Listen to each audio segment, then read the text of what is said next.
अगर आपके बच्चे के मुंह में दांत अभी आ रहे होंगे तो ये वीडियो आपके लिए बहुत ज़्यादा ज़रूरी है, क्योंकि हर एक बच्चे के मुंह में दांत आते हुए देखना हर एक पेरेंट्स के लिए बहुत खुशी की बात होती है।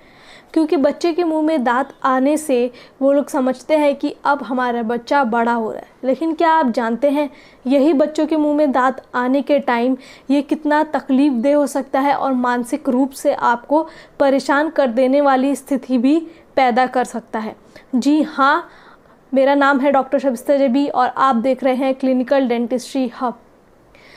आज हम बात करने वाले हैं इसी टॉपिक के बारे में कि बच्चों के मुंह में जब दांत आते हैं तो क्या क्या लक्षण आपको देखने के मिलेंगे, उसका इलाज क्या है, उसमें हमें दवाई क्या देनी है, दवाई नहीं देनी तो होम रेमेडीज़ और होम्योपैथिक रेमेडीज़ इसकी क्या है। ये वीडियो अंत तक देखिएगा। जो मेरे चैनल पे नए आए हैं वो प्लीज़ सब्सक्राइब कर दीजिए, और जो पहले से ही सब्सक्राइब कर चुके हैं और वापस से ये वीडियो देख रहे हैं उनका बहुत बहुत थैंक यू, ताकि आप वापस आए, ये वीडियो देखा और मुझे सपोर्ट करा। तो बिना टाइम वेस्ट करे बढ़ते हैं वीडियो की तरफ। बेसिकली बच्चे के मुंह में पहला दांत 6 से 7 महीने में आता है, और सबसे पहला दांत नीचे वाले जबड़े में आता है, नीचे आगे के 2 दांत, उसके बाद ऊपर के 2 दांत आते हैं। तो जब आपका बच्चे को ये पहले नीचे के 2 दांत आ रहे होंगे तो आपको ऐसे कौन कौन से लक्षण देखने को मिल सकते हैं जिससे आपको पता चलेगा कि आपका बच्चा किसी तकलीफ़ से गुज़र रहा है। सबसे पहला मैं आपको बताती हूँ, वो चिड़चिड़ा हो जाएगा, बात बात पे रोएगा। दूसरा, जिस एरिया में उसको दांत आ रहे होंगे कोई भी चीज़ उसके हाथ में दे दो वो हाथ वहीं ले जाके रखेगा और उसको घिसने लगेगा। तीसरा, उस दांत जहाँ पे आ रहे हैं उसके आसपास पूरा एरिया लाल कलर का दिखेगा आपको, जिसको हम कहते हैं कि रैश पड़ जाना, सरकम ओरल रैश कहते हैं। और कई कई कंडीशन में वहाँ पर छाले भी पड़ जाते हैं, इतनी इरिटेशन है। उस जगह का मसूड़ा आपको लाल और थोड़ा सूजा हुआ दिखेगा। आप खुद देख लेंगे कि बाकी मसूड़े का कलर पीला पिंक जैसा है, लेकिन जो जहाँ पे दांत आ रहा था वो एकदम सुर्ख लाल हो जाता है, जिससे पता चलता है कि वहाँ पे इन्फ्लेमेशन है। फिर क्या है, कई बच्चों में डायरिया भी देखने को मिला गया है। एक सर्वे हुआ था, उसमें पाया गया कि 85% पेरेंट्स ने कहा कि उनके बच्चों के मुंह में जब दांत आ रहे होते हैं तो उनको डायरिया होता है। अब आप लोग सोच रहे होंगे कि दांत आने से डायरिया का क्या लेना देना है। जी हाँ, इसका बहुत सीधा कनेक्शन है, क्योंकि होता क्या है, बच्चों को जब दांत आ रहे होते हैं तो वहाँ पर घिसने के लिए वो कोई भी चीज़ हाथ में लेकर मुंह में डालते हैं।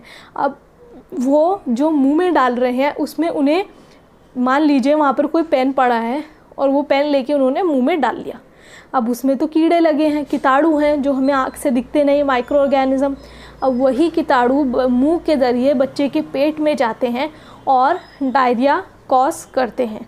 तो ये सब चीज़ का आपको बहुत ध्यान रखना है। उसके बाद और दूसरे लक्षण जो देखने को मिले हैं, कई कई कंडीशन में बहुत तेज़ी से बच्चे को बुखार चढ़ जाता है और उसका कुछ भी खाने का मन नहीं करेगा, उसको भूख नहीं लगेगी, चुपचाप बैठा रहेगा। आप देखेंगे जितनी फुर्ती से वो पहले खेल रहा था उतनी फुर्ती से वो खेलेगा भी नहीं। तो ये सब लक्षण आपको जब आपके बच्चे के मुंह में दांत आ रहे होंगे तब देखने को मिलेंगे। तो आइए जानते हैं इसका इलाज क्या है। तो इसका इलाज मैं आपको 3 तरीके से बताऊंगी। पहला है दवाई के ज़रिए, जिसे हम फार्माकोलॉजिकल मैनेजमेंट कहते हैं। फिर है कुछ खिलौनों के ज़रिए, जिसे हम नॉन फार्माकोलॉजिकल, जिसमें हम दवाई नहीं देंगे। फिर है हॉलिस्टिक अप्रोच, जिसमें हम होम्योपैथिक मेडिसिन, एक्यूपंक्चर वगैरह आएगा। तो उसके बाद आइए सबसे पहले मैं आपको बताती हूँ कि फार्माकोलॉजिकल दवाई वाले अप्रोच में क्या क्या चीज़ें आती हैं। तो दवाइयों के अप्रोच में 4 तरीके की दवाई आप दे सकते हैं। पहली आपकी दवाई है लोकल एनेस्थीसिया या फिर कोई और एनाल्जेसिक। लोकल एनेस्थीसिया एक छोटे बॉटल में लोकल एनेस्थीसिया जेल जैसा आता है। आपको ये बेसिकली उस एरिया को थोड़े देर के लिए सुन्न कर देता है। अब दूसरा दवाई है लोकल एनेस्थीसिया बेस्ड एजेंट, जिसमें हम सबसे पहले बात करेंगे लोकल एनेस्थीसिया जेल, मतलब ऐसी जेल जिसके अंदर लिग्नोकेन हो। ये जेल आप क्या करेंगे, अपनी एक उंगली या तो बहुत अच्छे से साफ़ कर लें, उस पर निकालेंगे। बेहतर यही होगा कि आपने वो ईयरबड देखा होगा जिससे कान साफ़ करते हैं, आप वो ले सकते हैं, उस पे निकालेंगे और बच्चे के जहाँ पे दांत आ रहे हैं, जहाँ पे उसको आपको लाल लाल एकदम दिख रहा होगा एरिया, वहाँ पे रब करेंगे। और ये रबिंग आप कम से कम एक दिन में 6 बार से ज़्यादा नहीं करेंगे। तो आपको कितना जेल लेना है ईयरबड के ऊपर, सिर्फ जेल का 5 mm आप निकालेंगे, तो इतना सा जेल आपका निकलेगा और वो आपको रब करेंगे। और ध्यान रखिएगा 6 बारी से ज़्यादा एक दिन में ना कीजिएगा। उसके बाद आता है salicylate base, third salicylate based दवाइयाँ।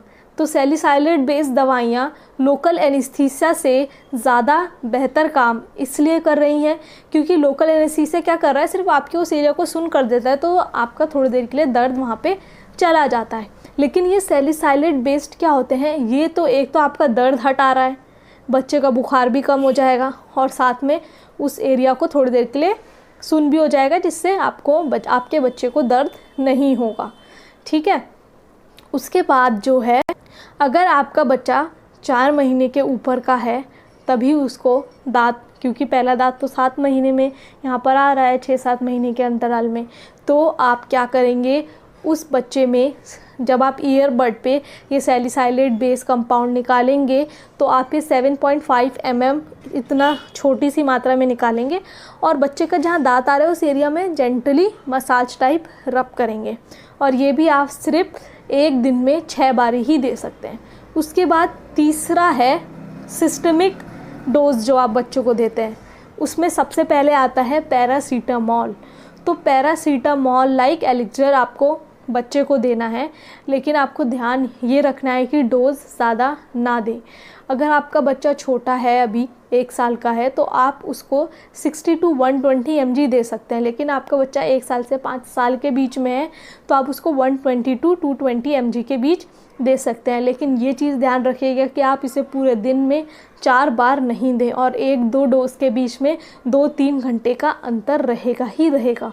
तो इन सब से आपके बच्चों को आराम मिल जाएगा। लेकिन बहुत से ऐसे पेरेंट्स होते हैं जो दवाइयाँ नहीं देना चाहते, वो चाहते हैं कि ये कंडीशन अपने आप ही ठीक हो जाए। तो उनके लिए मैं बताऊंगी, सबसे पहली चीज़ें क्या आती हैं, टीथिंग टॉयज़ आते हैं, मतलब ऐसे खिलौने जो बच्चा अपने हाथ में लेकर उस जगह पर रखेगा और वहाँ से ऐसे बाइट करेगा तो वो एरिया मसाज होगा और उसको बच्चे को रिलीफ मिलेगा।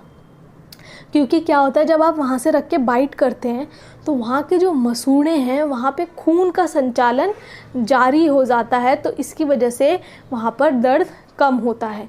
तो मैं आपको इसके एग्जांपल देती हूँ। ये क्या होता है, टीथिंग टॉयज़ या टीथर, ये ऐसा कुछ दिखेगा, ऐसे फिंगर जैसा ऐसा होगा और उसमें ऐसे फिंगर निकली होगी, इसमें देखिए ये ऐसा दिखेगा। उसके बाद आप नॉन स्वीटेंड रस्क, मतलब ऐसे रस्क जिसमें चीनी की मात्रा ना हो, दे सकते हैं ताकि बच्चा उसमें मुंह में रख के चूसता रहे।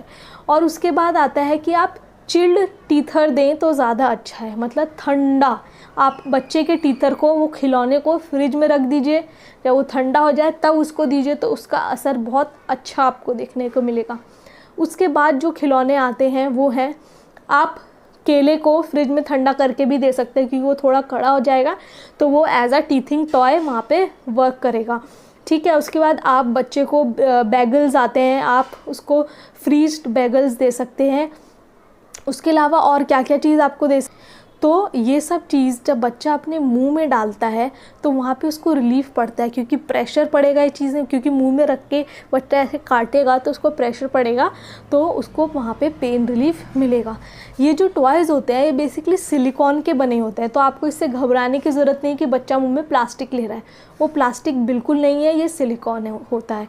और दूसरी चीज़ ये है कि कई लोग क्या करते हैं कि जो है टॉय होता है बच्चों के गले में लटका देते हैं कि जब उसका मन करेगा तो वो पकड़ के उसको मुंह में डाल लेगा। लेकिन आप ऐसा करके बच्चे को खतरे में डाल रहे, क्योंकि आप गले में अगर फंस गया, उसने ऐसा खींचा तो गला चोक होने के चांसेस है। तो बेटर यही होता है कि आप उसको बच्चे के कपड़े वगैरह में बांध सकते हैं। जैसे आप बच्चे के नीचे कपड़े में बांध दिया उसको, तो बच्चा आसानी से उसको मुँह में ले सकता है।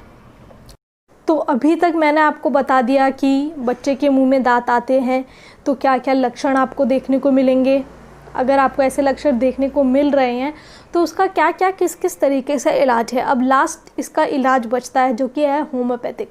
होम्योपैथिक में सबसे पहले आता है एक्यूपंक्चर। एक्यूपंक्चर में क्या होता है, कुछ रिलीफ पॉइंट होते हैं, आपको वहाँ पे बच्चे के मुंह में प्रेस करना है उस एरिया में जहाँ पर दांत आ रहे हैं, ताकि वहाँ पे उसको रिलीफ मिल जाए। और उसके बाद दूसरा इसके अंदर आता है एक एरोमा थेरेपी।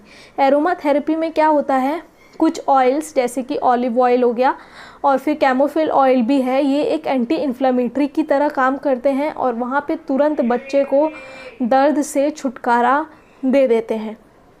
इतना ही नहीं, इसके बाद जाके टीथिंग सैशे आता है। वो सैशे आपको काट के उसके अंदर होम्योपैथिक मेडिसिन होनी है, बच्चे के मुंह में डाल दीजिए। हर 2 घंटे बाद आप एक सैशे डाल सकते हैं, पर मैक्सिमम आप 6 सैशे से ज़्यादा एक दिन में नहीं देंगे।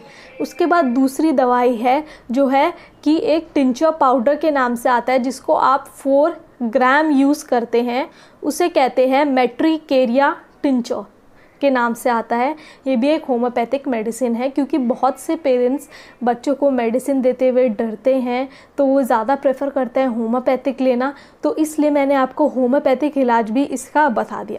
इसके बाद जब बच्चे के मुंह में दांत आ रहे होते हैं तो बहुत से कॉम्प्लिकेशन देखने को मिलते हैं, जिसमें सबसे पहले आता है इरप्शन हेमाटोमा। एक ब्लू कलर की स्वेलिंग आपको देखने के लिए मिल सकती है। कई केसेस में, ऐसा हर केस में नहीं होता है, लेकिन कई केस में आपको ऐसा देखने को मिल सकता है। तो आप उस केस में क्या करेंगे कि आपको घबराने की ज़रूरत नहीं है। कई इरप्शन हेमाटोमा अपने आप ही सही हो जाते हैं। लेकिन अगर ये नहीं सही हो रहा है तो आपको एक बार अपने पीडियाट्रिक डेंटिस्ट को दिखाइए, उनकी सलाह लेना बहुत ज़्यादा ही ज़रूरी है। उसके बाद दूसरा आता है, वहाँ पर गम्स इतने होते हैं, मसूड़े वहाँ पर इतने हो जाते हैं कि दांत निकल नहीं पाता, दांत उसको चीर करके बाहर नहीं आ पाता। तो इस केस में भी आपको अपने डॉक्टर को विज़िट करना ज़रूरी है। अगर दांत लेट आ रहा है, बहुत जल्दी नहीं आ पा रहा है अपने टाइम से, आपने वेट भी कर लिया है 1-1.5 साल, तो आप अपने डॉक्टर को कंसल्ट ज़रूर कीजिए। वो एक्सरे वगैरह करके दांत का पोजीशन देख सकते हैं। तो इन कॉम्प्लिकेशन का मैनेजमेंट मैं नेक्स्ट वीडियो में आपको बता दूंगी, क्योंकि अभी ये वीडियो बहुत लॉन्ग हो जाएगा, तो इसको यहीं तक रखते हैं। अगर आपके घर में बच्चे हैं तो ये वीडियो ज़रूर आपको पसंद आएगा। इस वीडियो को देखने के लिए अगर आपको पसंद आया हो तो इसे लाइक शेयर कर दीजिए, और जिन्होंने अभी तक मेरे चैनल को सब्सक्राइब नहीं करा है वो प्लीज़ नीचे लाल कलर का सब्सक्राइब बटन दबा दीजिए और जाते जाते बेल आइकन भी प्रेस कर दीजिएगा।